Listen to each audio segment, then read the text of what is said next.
ঈদ উৎসবকে রঙিন করতে সিএমভি প্রযোজিত নতুন নাটক আশিকি নিয়ে হাজির হচ্ছেন ফারহান আহমেদ জোভান এবং নাজনীন নিহা। এই নাটকে জোভান হয়েছেন আশিক, একজন মধ্যবিত্ত পরিবারের গায়ক হবার স্বপ্ন দেখা তরুণ, যিনি বাবার ইচ্ছায় শহরে এসে কলেজে ভর্তি হন। জীবন খেলা হেরে গেছি, বুঝিনি দাবার চল। গান গাইতে ভালোবাসেন আশিক, রকস্টার হওয়ার স্বপ্নে বুঁদ। তাকে দেখা যাবে নাটকে একেবারে রকস্টার লুকে, কিন্তু সমস্যা বাধে ঠিক এখানেই। কারণ আশিকের রকস্টার লুক দেখে নেটিজেনরা সমালোচনা করছেন, এটা কি নাটক না মিম ভিডিও।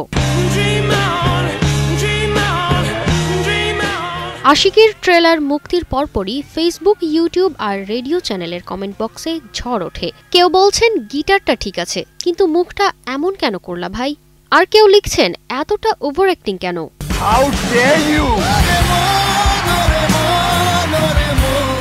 সোশ্যাল মিডিয়াতে থেমে নেই মিম ভিডিওস।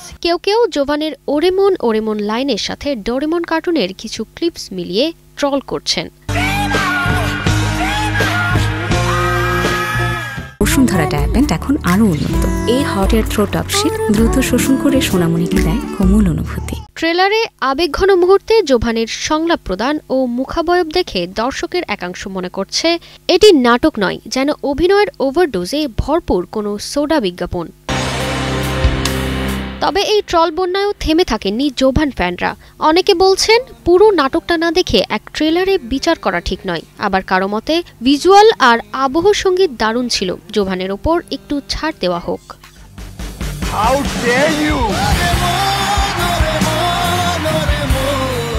এই নাটককে কেন্দ্র করে ইতোমধ্যে নেট দুনিয়ায় তৈরি হয়েছে অসংখ্য মিম। গিটার ধরছে কিন্তু তাল গেছে, জোভানের এক্সপ্রেশন দেখে গানের বদলে কান ধরলাম, জোভান ভাইয়ের মুখে চাইনিজ গান, এমন মজাদার ক্যাপশন দিয়ে ভেসে যাচ্ছে ট্রল পেজগুলো। যদিও ট্রেলার ঘিরে কিছু মিশ্র প্রতিক্রিয়া দেখা গেছে, তারপরও পুরো নাটকটি দেখার পর দর্শকরা এর প্রকৃত রূপ অনুধাবন করতে পারবেন। এখন অপেক্ষা ঈদের দিনটির, যখন পর্দায় দেখা যাবে আশিকের আসল গল্প ও আবেগ। তারতিবা ফারুহি, কালের কণ্ঠ।